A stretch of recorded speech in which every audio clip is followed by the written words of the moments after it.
China may be taking steps toward a naval base in Pakistan.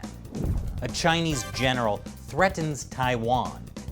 Hong Kongers can now be thrown in prison for insulting China's national anthem, and why trusting an agreement with China is a bad idea. That and more on this week's China News Headlines.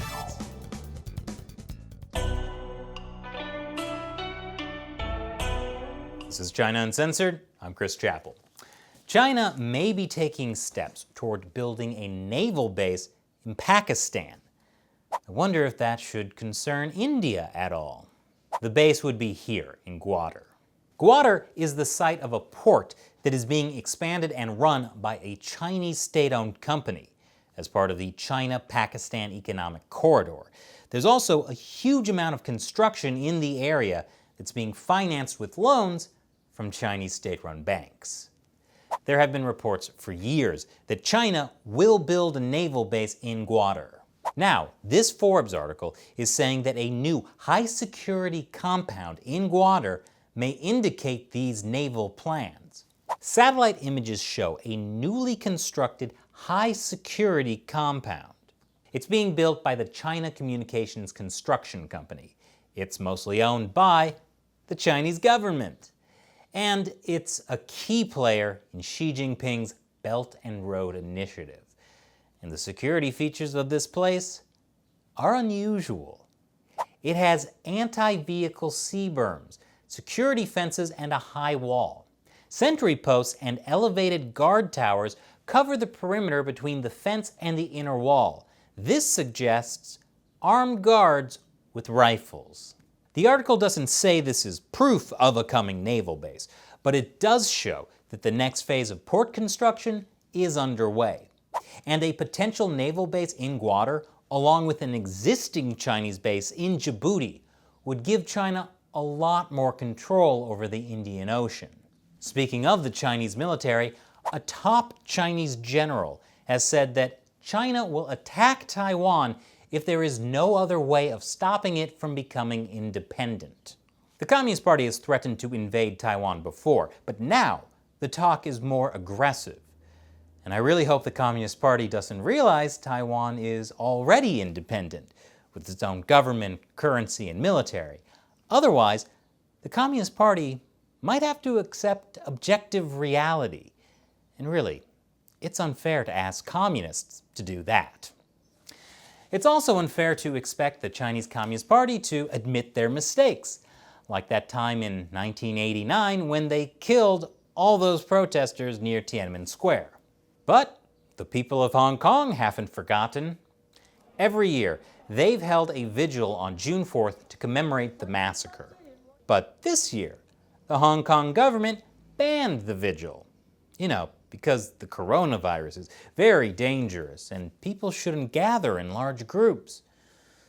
The people of Hong Kong felt that the ban was probably less about health and more about stopping their political protest. So they gathered anyway. Here's Victoria Park on June 4th, the traditional location for the vigil. Additional protests also popped up in other parts of Hong Kong. As they marched out of the vigil, people were chanting, "One Nation, One Hong Kong." As one protester put it on Twitter, "Great job, CCP.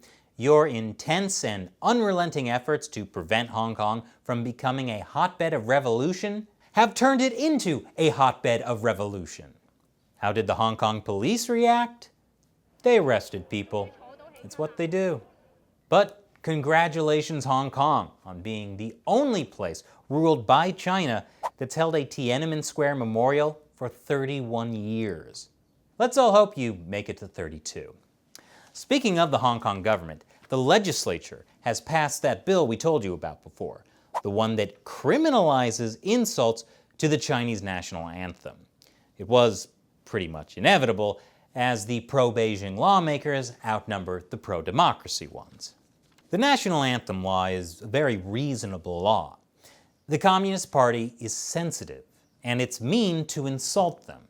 So mean that anyone in Hong Kong who insults the Chinese national anthem now faces up to 3 years in prison. I mean, Sure, the Chinese Constitution guarantees freedom of speech, but that doesn't include the freedom to make fun of the Communist Party. You may remember Chinese whistleblowing Dr. Li Wenliang. Dr. Li had been silenced for speaking out about the coronavirus, and when he died of the coronavirus, there was a big public backlash. Well, another doctor who worked at the same hospital as Dr. Li has also died of the coronavirus, Dr. Hu Weifeng, and Chinese citizens are outraged. They say Dr. Hu was sacrificed to the coronavirus. The public had watched Dr. Hu's condition deteriorate. At one point, his skin turned black because of liver dysfunction. Tragically, after that photo surfaced, Dr. Hu was evicted from his apartment. Chinese Premier Li Keqiang has some dire economic news. 600 million people in China make just $140 a month. That's less than $5 a day, which is not even enough to pay rent on a one-bedroom apartment in a mid-sized Chinese city. Now keep in mind, Premier Li Keqiang said that, and he's the man who once said China's GDP is man-made and unreliable. In other words, the Communist Party invents numbers to make itself look good. So if he's saying things are this bad, you have to suspect that means it's actually much worse. Speaking of being bad for the regime, the US has threatened to block flights by Chinese airlines. This is in response to the Chinese regime stopping US airlines from flying to China. And to block these flights, I assume Trump is going to build a sky wall. Don't worry, he'll get China to pay for it.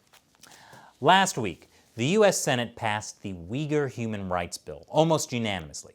Now, US lawmakers are pushing a bill that would ban investing in firms tied to China's military. To which I say, US companies are currently investing in firms tied to China's military? Why? Why would they do that? Oh, right, money. But never fear, we may be getting a new batch of entrepreneurs in this country. Hong Kongers. Secretary of State Mike Pompeo says the U.S. may welcome Hong Kong people and entrepreneurs if they feel the need to flee Hong Kong. Though, considering the state of things in the U.S. this week, Hong Kongers might not notice too much of a difference. The UK is also considering changing immigration rules for Hong Kongers. It would offer millions of people in Hong Kong a route to citizenship. Speaking of the UK, back in 1984, China and the UK had signed an agreement where the UK would hand Hong Kong to China, and in exchange, China wouldn't interfere with Hong Kong's political system for 50 years. Well, this past Wednesday, Chinese Foreign Ministry spokesman Zhao Lijian said the Sino-UK joint declaration had been a unilateral policy announcement by China, not a promise from China to the UK, even less so a so-called international commitment. Yeah, the signing ceremony looks real unilateral, with Margaret Thatcher and the Chinese premier Zhao Ziyang both signing it, and then shaking on it. Of course, the Communist Party purged Premier Zhao Ziyang only a few years later, so it's no surprise they purged their agreement with the UK too. And it just goes to show, if you sign an agreement with the Chinese Communist Party, you might get purged too. And now it's the time when I answer questions from you, my loyal 50-cent army, fans of the show who support what we do through the crowdfunding website Patreon. Today's question comes from David Leah Smith. Given the staggering incompetence of President Xi's administration in handling the CCP virus crisis and active efforts to seemingly alienate almost every nation on the planet, what is the likelihood that he will be deposed by another faction in the CCP? That's a really interesting question. I've talked a lot about how Xi Jinping has been locked in a battle for power with a faction tied to former Chinese leader Jiang Zemin. Jiang is a seriously bad dude. Of course, that doesn't mean Xi is a good guy either. Nobody who makes it to the top leadership of the Chinese Communist Party is a good guy. But basically, In order to keep from getting purged, Xi has had to amass tremendous personal power. But that has also meant that he has become the face of everything that goes wrong. And lots has been going wrong for the Chinese regime. The trade war, the coronavirus, Hong Kong. I'm sure there are a lot of people in China who would love to get rid of Xi. But he's become so much the face of the regime, I don't think they can get rid of him without losing a lot of face for the party as well. So I think the fate of Xi Jinping and the Communist Party are now intertwined. Thanks for your question, David. And for all of you watching, consider joining the China Uncensored 50-cent army. You'll have a chance to ask me questions on the show, and there are some other cool perks as well. Check out patreon.com/China Uncensored to learn more. And be sure to subscribe and check back every Monday, Wednesday, Friday, and Saturday for new episodes. Because, well, YouTube isn't always sending out notifications about new episodes. Fancy that. Once again, I'm Chris Chappell. See you next time.